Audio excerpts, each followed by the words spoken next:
So finally mga sangkay, nagsalita na nga po ang ating Pangulo tungkol sa mga sinasabi na siya daw po ang mastermind sa korupsyon na ito. Ngayon mga sangkay, may pasabog ang Pangulo.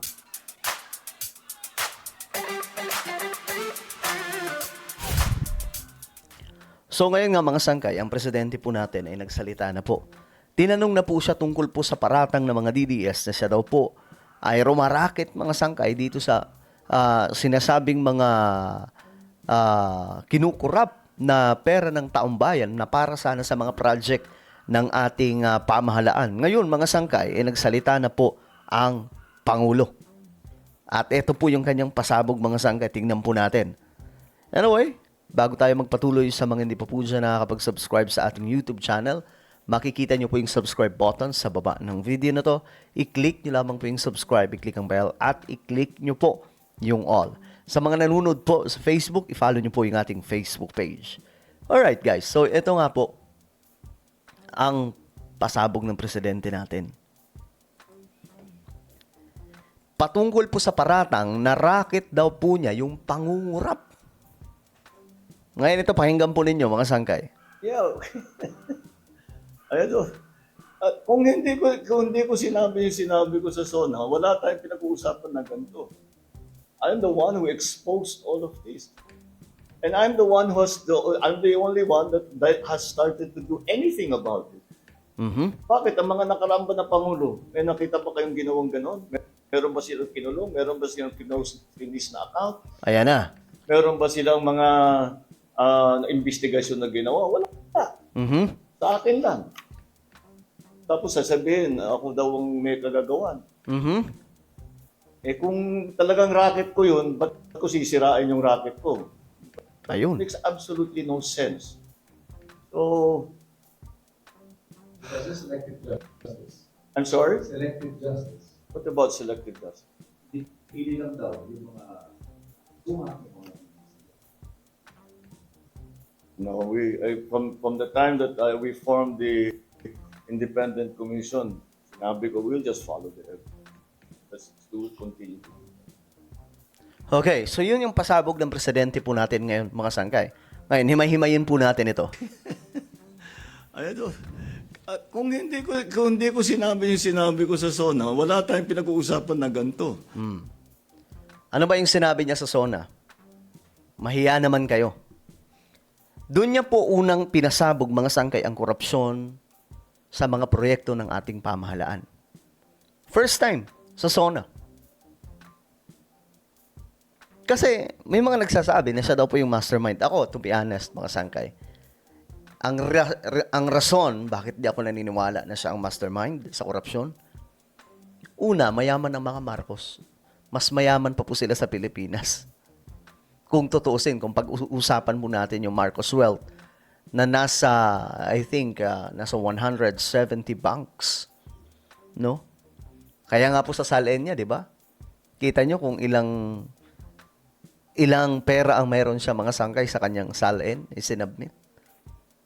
Aanhin pa nila yung pera ng Pilipinas. Diyos mio, marimar. Ngayon, pangalawa, siya pong unang nagsiwalat. Ngayon, kung racket niya yun, bakit niya isisiwalat po yun? Bakit niya gagawa ng aksyon? Ganun lang kasimple. 'Di ba? Kung siya yung boss niyan, kung siya ang rumaraket diyan. Oh. Bakit niya isisiwalat? Bakit niya ibubunyag sa SONA? Hindi ba dapat ang gagawin niya? Pagtatakpan niya ng pagtatakpan para hindi makita?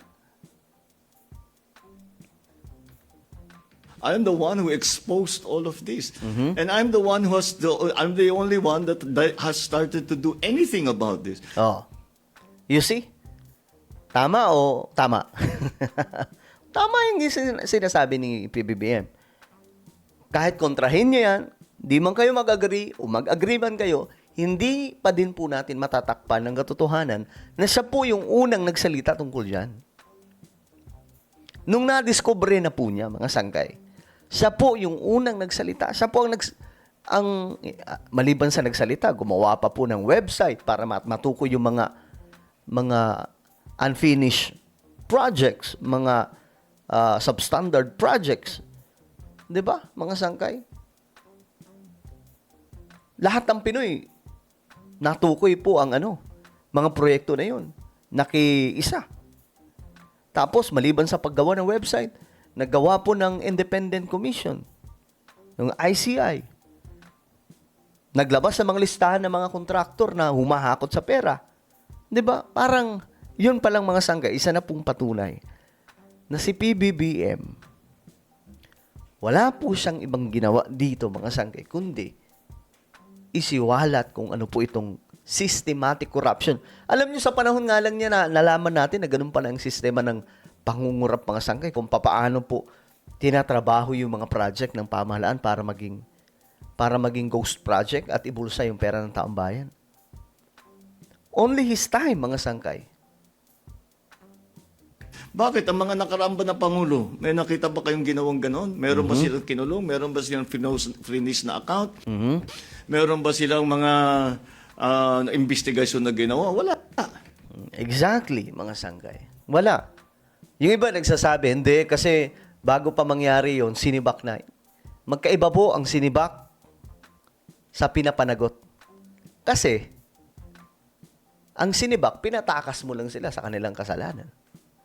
Pero yung pinanagot mo, hinabol mo pati yung kanilang mga kinurap, pinakulong mo pa ang mga nangurap, magkaiba po yun. At yan po ang ginagawa ni Pangulong Marcos ngayon. Hindi sa kinakampihan ko sa mga sangkay kasi pro-government ako.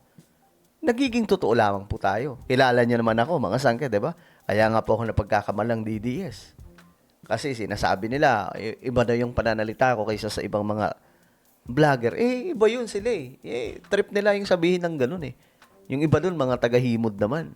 Ako, ito yung sarili ko tong pagkakaintindi, mga sangkay, sarili kong opinion, sarili kong reaction, no? Na wala pong bayad. Alam naman po natin ngayon, mga sangkay, bawat buka ng bibig daw may bayad eh. Tayo wala, mga sangkay. Masahod lang tayo sa YouTube. Salamat sa mga solid sangkay na nanonood at naniniwala sa atin. 'Di ba? At syempre, salamat sa Panginoon. Pero yun na nga po, mga sangkay.